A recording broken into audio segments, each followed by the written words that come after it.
My daughter is starting with the company, so I need you to resign today. It's your last day."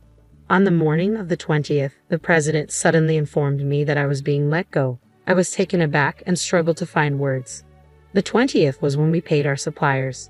While some payments were done via bank transfers for long-standing suppliers, I typically handled direct payments, which also served as a courtesy visit. "You look like you can head home right away. I'll give you the day off just for you, so please leave promptly." I was briskly pushed out from behind and the door slammed shut right in front of me. I didn't know where to begin to protest. "My name is Emily. I joined this family-owned paving company right after high school and have been working as a clerical worker for 10 years. Or rather, I should say, I was a clerical worker until just now." There were about 20 employees, and when the former chairman was still president, the workplace atmosphere was excellent. It was a company that made you feel at ease. Even the chairman, who has since retired, used to actively engage with younger employees, and Catherine, his wife, would come in daily to manage various tasks until the chairman fell ill. Kelly, their daughter, was adept at both field and office work, and her husband, the site manager, was highly respected by the on-site employees. Despite being from the founding family, they never acted superior or looked down upon anyone. It would have been wonderful if this enjoyable and trouble-free company life had continued, but unfortunately, reality turned out to be less sweet than expected. At the end of last year, cancer was discovered in the chairman during the company's annual medical checkup. He made the difficult decision to retire as president, appointing Kelly's husband, the site manager, as his successor. Both myself and the other employees unanimously supported this decision, agreeing that the chairman should prioritize his treatment and wishing him a long and healthy life. However, unexpectedly, the chairman's eldest son, Tom, whom I had never heard of before, appeared with his family. It turns out the chairman had another child besides Kelly. Tom had been estranged from the family for about 30 years, a fact unbeknownst to me. According to senior employees, Tom had a troubled youth and was notorious for getting into trouble with the law. Whenever he caused problems, it was said that the chairman and Catherine would personally apologize on his behalf. After dropping out of high school, Tom became involved in multi-level marketing and other dubious activities, leading to his eventual disarmament by the chairman. Despite being estranged for a considerable time, Tom suddenly appeared one day, exclaiming, "Dad, I've been wrong all this time. Please forgive me," as he pleaded before the chairman. I was utterly taken aback. Working in a small company where the president's office and the clerical room were one and the same, I witnessed the entire scene vividly. Tom expressed his desire to reconcile and work together in the company, but I couldn't help feeling that such words weren't appropriate coming from someone who had been disowned. I apologize to everyone, but I implore you to consider giving Tom another chance. Kelly and the seasoned employees found it difficult to fully celebrate, knowing about Tom's troubled history. However, they couldn't turn down the chairman's heartfelt plea. As a result, Tom's family moved into the annex of the chairman's house, with Tom taking on a role within the company while his wife managed household duties as a homemaker. Their daughter, whom I glimpsed only once when she visited the company, seemed to be a college student. The chairman mentioned, after facing hardships in life, Tom must have turned over a new leaf. Catherine, too, was tearfully overjoyed at Tom's return with his family. They spoke optimistically about rebuilding the company together, but soon encountered an unexpected challenge. Tom insisted, as the eldest son, I should be the next president, causing tension with Kelly and the site manager. While putting on a facade of diligence in front of the chairman, Tom actually did very little. He frequently made demeaning remarks like, "Manual labor is for the workers, and you're all like worker ants, silently toiling away." Unsurprisingly, he quickly became unpopular among the staff. Some younger employees even approached the chairman directly, saying, "I can't work under these conditions." However, both the chairman and Catherine begged them to be patient, promising to talk to Tom and asking for a long-term perspective.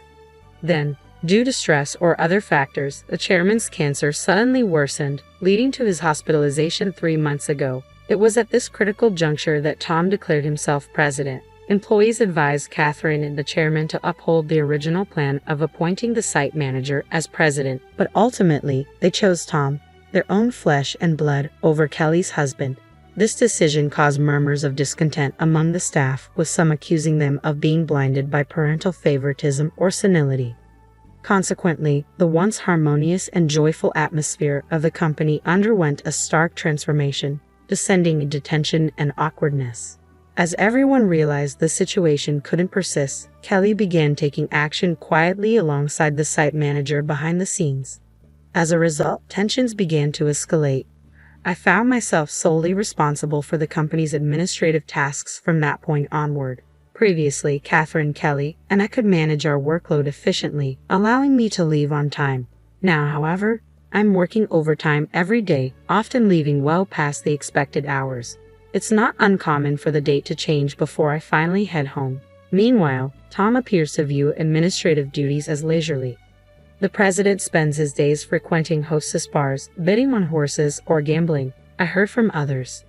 My relationship with the president deteriorated significantly over an expense issue. He had been using the company's credit card for personal dining and entertainment expenses, which I had overlooked to some extent in the past. This time, though, it crossed a line I couldn't ignore. Bracing myself for his reaction, I handed back the receipts. This expense cannot be approved. What? Why? This is your wife's corrective underwear. It has nothing to do with the business, so it cannot be expensed. Predictably, the president's face flushed with anger. Don't toy with me. She's the president's wife. It's only natural for her to dress well. It's an expense. But it's underwear, and your wife isn't an employee. I managed to reply, astonished that the president could consider a $4,000 expense for his wife's corrective underwear as justifiable. What he said next left me even more bewildered. Then let's turn the sale of corrective underwear into our new business venture. That way it will count as a purchase and therefore an expense. The president looked smug, as if he had just struck gold. But I was left speechless. We're a paving company. How would that work? Tell clients if they don't buy from us, we'll cancel their contracts. They'll all buy, we'll make a fortune. $2,000 for one, $4,000 for a set. It's easy money. The president burst into laughter, but I was appalled. That's completely unacceptable. It would damage our credibility. In my frustration, I lashed out at him, and from that moment onward, I became the target of the president's contempt. Every day thereafter, I endured constant criticism and berating from him. It became so unbearable that I often considered resigning. However, driven by loyalty to the chairman who had always supported me and concern for the company's welfare, if I left, I persevered. The truth was, losing my job suddenly would also spell trouble for me. I resolved to endure it until I could make a graceful exit, but then I was summarily dismissed. If I were to leave abruptly now, it would disrupt our client relationships, I said firmly, taking a deep breath as I opened the door. I cannot do this. Quitting without proper notice would leave everyone in a difficult position, including your daughter, who isn't equipped to handle the workload. Besides, today is the day we make payments. I delivered these words in one breath, fully anticipating the president's furious reaction. As expected, his face flushed red with rage. Shut up. I already told you to resign because my daughter is joining the company. Today is your last day. Regarding the payments, let them wait until they come to collect. There's no need to pay them in advance. Excuse me, isn't it standard practice to pay for goods and services once you've received them? I responded, bewildered, trying to simplify it as if explaining to a child. But the president's next remark was so irrational that I couldn't believe he was speaking like a rational adult. In that case, just threaten to switch to another supplier. Tell them we won't make the payment this time, so they should give it to us for free. What? That's not something we can do, is it? I was so stunned that I struggled to find words. You're completely worthless. My daughter has a college degree. She can handle office work effortlessly. Being family, she won't question my purchases like you do. All talk and no action. Your presence is unnecessary in our company. Leave immediately. In essence, the president seems to believe that by assigning his daughter to handle accounting, he can easily pass off personal expenses as business expenses. Is that so? Just remember, I won't regret this. Words are futile now. My patience has run out. I swiftly gathered my belongings and hurriedly left the company. Yet I couldn't shake my concern for our clients. Knowing Catherine was occupied caring for the chairman, I called Kelly despite her busy schedule. It was urgent. I briefed her on the situation and entrusted the rest to Kelly. After leaving the company abruptly, I suddenly found myself with plenty of free time. Being terminated without notice was a clear violation of labor standards. If I reported this to the labor office, they would be in serious trouble. Thankfully, our company was part of the middle company payment system, which meant I could claim severance pay and 1 month's salary. This system supports small and medium-sized enterprises that struggle to provide severance pay independently. I didn't need to rush since I had up to 5 years from my retirement date to apply, and the Labor Office's statute of limitations was 2 years. With my professional habits, I meticulously planned the necessary procedures and decided to take it easy for at least a week. Having worked overtime and weekends constantly lately, I hadn't had time for anything at home. There were many places I had wanted to visit once I had settled down, so I chose to take a day trip to the beach for some relaxation. After rejuvenating myself by the sea, I checked my phone, which I had left in a locker, and noticed several missed calls, emails, and voicemails. I opened my email to find I saw a message from Kelly, assuring me that the payment had gone smoothly, and everything was in order. A wave of relief washed over me. Despite the abrupt demand from the president to resign, I couldn't shake off the guilt of leaving in anger. Next, I listened to the voicemail left by someone from the company. It was the president sounding panicked, demanding answers. What's going on? Are you saying I'm not the real president? Did you know about this? Explain yourself. Has he finally realized what a clueless president he is? I couldn't help but smirk to myself. After that, I systematically checked through my emails and voicemails. Among them, I listened to a voicemail from the chairman and immediately decided to head to the hospital. When I arrived at the chairman's hospital room that evening, Catherine was already there, and to my surprise, the president was also present. Upon seeing me, the chairman greeted me abruptly from his bed. "Emily, I apologize for my foolish son," he said sincerely. "What's going on here? I'm the official president. Explain yourself," Tom arrogantly shouted, clearly misunderstanding the situation. However, the chairman quickly silenced him. "Quiet down. It seems that Kelly contacted the chairman and Catherine right after I called her," I explained. Upon hearing this, the chairman directed his attention to Tom, addressing him as the president, and asked, "Do you really not know anything? What's going on?"